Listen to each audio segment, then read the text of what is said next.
They have a lot of zany stuff on this program, don't you think? Hello and welcome once again to Monkey Madness, where I review every episode of the 60s grooviest family sitcom The Monkees in original broadcast order, before ranking them all whenever I've finished. Today I'm reviewing The Monkees Blow Their Minds.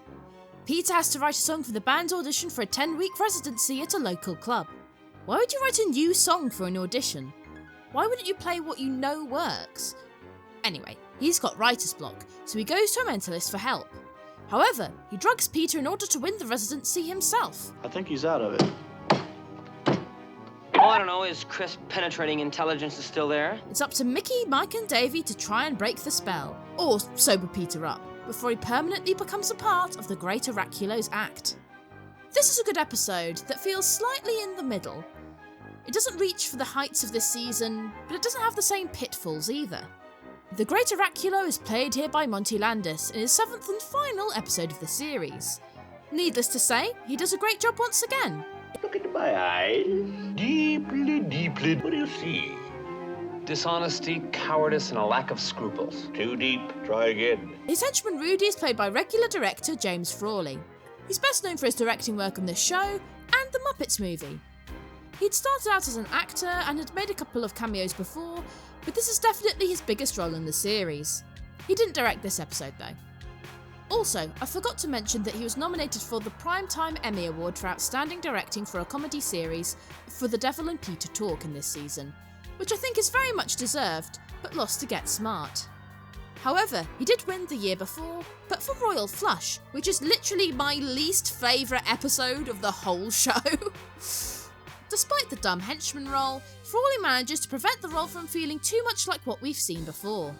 The club owner is played by Milton Froome, who's also one of the gambling crooks from the season 1 episode, The Monkees on the Line. Burgess Meredith as the Penguin from the 1966 Batman series and movie. What are you doing here? Absolutely nothing? Oh, okay. The lads are great as usual. Peter does a great impression of me whenever I play a video game.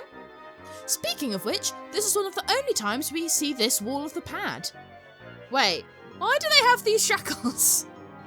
During the Mentalist show at the end of the episode, Mickey and Davey play 2 of the audience members for some reason. It's definitely not them in disguise or anything because we see them zonked out backstage immediately afterwards. I wonder if they just asked for more to do, so they gave them these little bits. This is the season where 2 of them got to direct after all. Mike is particularly funny during the romp where he pretends to be a rich man who has forgotten where he left his money. Speaking of which, there's a great romp to Valerie.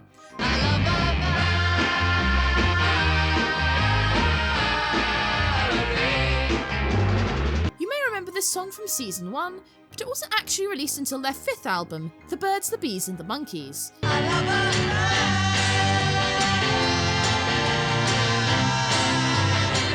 There's some added brass, but I always thought that the Kinks-style guitar riff sounded fine on its own.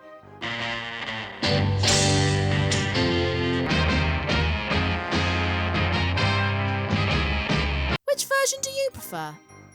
We also hear an instrumental version of I'm Gonna Buy Me a Dog alongside some of the lovely B-roll that they filmed for that song in season 1, of them playing with dogs in the park.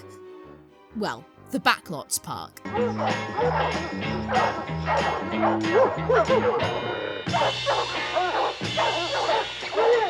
The episode ends with a video for Daily Nightly, which I've discussed in previous videos. The short version is that it's a trippy song with poetic lyrics by Mike and lots of weird Moog synthesizer sounds from Mickey.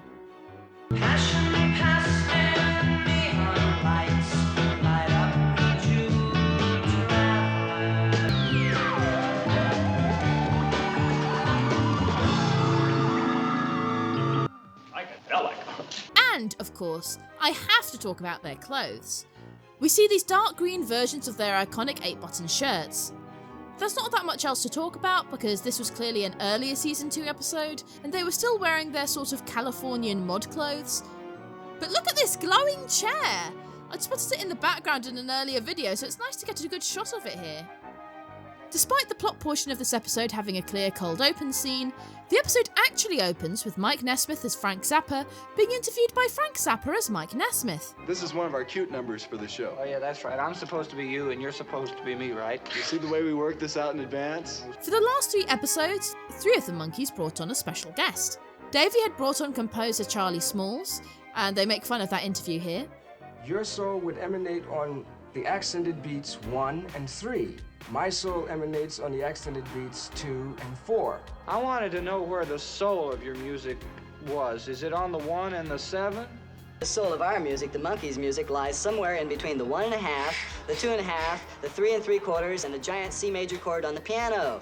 Mike gets in a few jabs at how the Monkees are viewed. Monkees' music, which appears to me to be banal and insipid.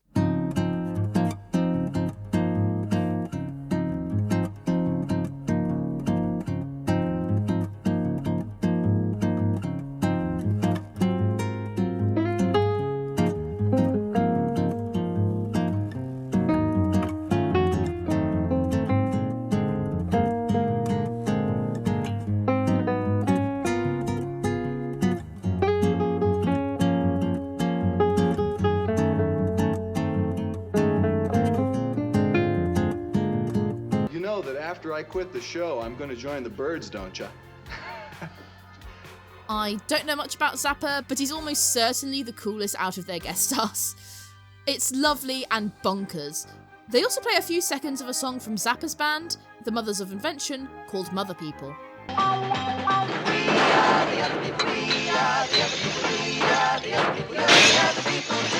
If you'd like to see me check out more of his stuff in a future video, such as one of his feature films, you can let me know in the comments below.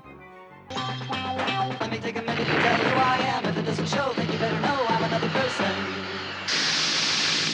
Oh, and there's the Kellogg's ad after the opening credits. The Monkees, brought to you by Kellogg's. When I initially watched the show, I saw the DVD cuts, and they almost certainly appeared more frequently on there.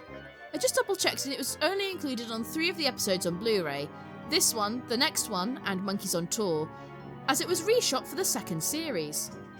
This jingle is just permanently in my head now.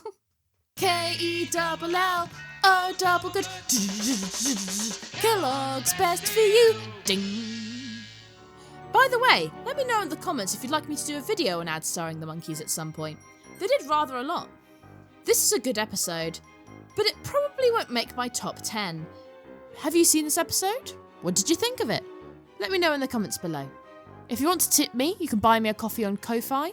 Whilst you're there, you can also get a membership for bonus content, including seeing how I make videos just like this. If you'd like to hear me review the episode where Davey and Dean Martin's daughter swap genders, you can watch my review of the previous episode right here. See you soon! Will you tolerate this injustice? I, for one, will not.